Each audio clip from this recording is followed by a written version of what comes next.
Hello everyone, আজকের blog শুরু করার আগে আপনাদের চলুন একটু রিক্যাপ দিয়ে দিই।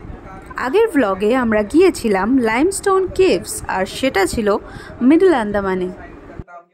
জারোয়া ফরেস্টের মধ্যে দিয়ে আমরা পৌঁছেছিলাম আন্দামানের বারাথাং আইল্যান্ডে, আর সেখানে প্রাকৃতিক নিয়মে তৈরি এই কয়েক হাজার বছরের পুরনো গুহা দেখে প্রাচীন ইতিহাস দেখার মতো একটা ফিলিংস হয়েছিল। আর সেই সম্পূর্ণ অভিজ্ঞতাটা জানতে হলে আমার চ্যানেলে আন্দামান ব্লগ সিরিজের আগের ব্লগগুলো অবশ্যই দেখতে হবে। আজকের আমরা যাচ্ছি পোর্ট ব্লেয়ারের সব থেকে কাছে অবস্থিত একটা আইল্যান্ড, যার নাম চাথাম আইল্যান্ড। তাহলে আর দেরি না করে welcome to my Andaman blog series and welcome to my channel.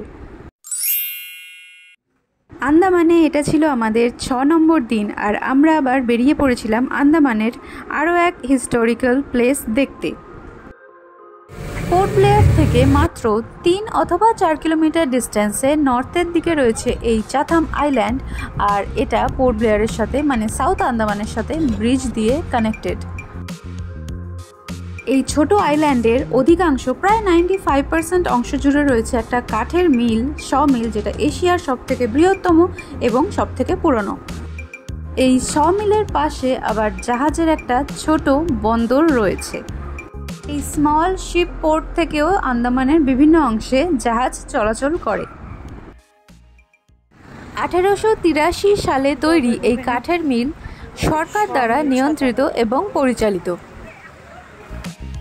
প্রায় 142 বছর পুরনো এই কাঠের মিলের ভেতরে বিভিন্ন ধরনের কাঠের জিনিস তৈরি হয়। তো চলুন দেখা যাক এই বৃহত্তম কাঠের মিলে কি কি রয়েছে। এই ট্র্যাকগুলোর উপর দিয়ে কাঠের জিনিস ফ্যাক্টরি থেকে বিভিন্ন ট্রলির মাধ্যমে পরিবহন করা হয়। বিশাল বড় বড় কাঠের লগ আর কারখানার পাশাপাশি একটা কাঠের গ্যালারি রয়েছে, যেখানে কাঠের তৈরি বিভিন্ন আইটেমসের সৌন্দর্য খুবই নিখুঁত। এই গ্যালারিতে থাকা প্রত্যেকটা কাঠের জিনিস এত সুন্দর আর বিভিন্ন রকমের ভ্যারাইটি রয়েছে, যেটা নিজের চোখে দেখলে আর্টিস্টের ওয়ার্কের প্রশংসা করতেই হবে। এই চাথাম সমিল আন্দামানে ঘটা বিভিন্ন ঐতিহাসিক ঘটনার সাক্ষী হয়ে আছে, কারণ দ্বিতীয় বিশ্বযুদ্ধের সময় জাপানি সৈনিকরা এই আইল্যান্ডে বোমা নিক্ষেপ করেছিল, আর সেই জন্য চাথাম সমিল অত্যন্তভাবে ক্ষতিগ্রস্ত হয়েছিল, আর তার জন্য এখানকার অনেক কর্মচারী নিজেদের জীবন হারিয়েছিলেন।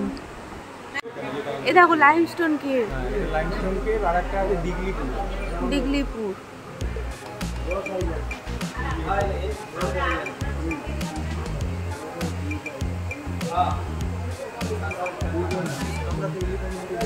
না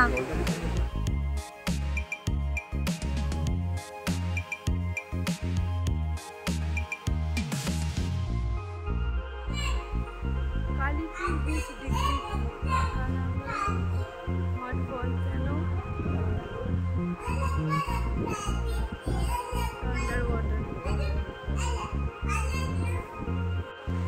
অ্যাস্থেটিক দেখতে।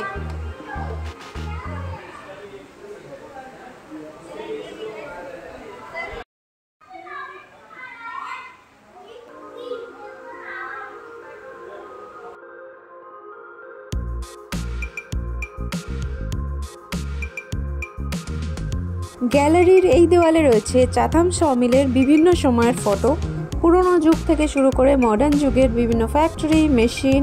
এখানে আপনি এই সমিলের ইতিহাসের কিছু নিদর্শন দেখতে পাবেন ফটোর মাধ্যমে। খুব সুন্দর।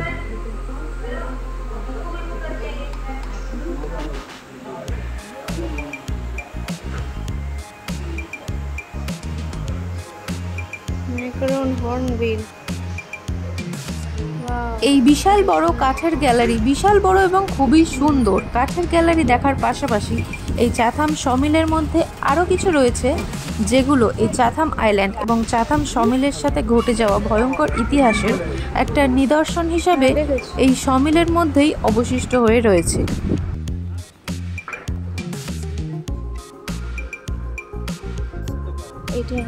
প্রথমেই দেখাবো এই জাপানিজ বাংকার। জাপানিজ বাংকার হলো একটা সুড়ঙ্গ জাতীয় জায়গা, প্যাসেজ বা জানালাবিহীন একটা ঘর, যেখানে জাপানি সৈনিকরা যুদ্ধের সময় আশ্রয় নিত বা এখান থেকে আক্রমণ চালাতো। তো আন্দামান আইল্যান্ডের ওপর জাপানিরা 1942 থেকে 1945 পর্যন্ত যেহেতু অধিকার স্থাপন করেছিল, তাই আন্দামানের বিভিন্ন জায়গায় এই রকম জাপানিজ বাংকার রয়েছে।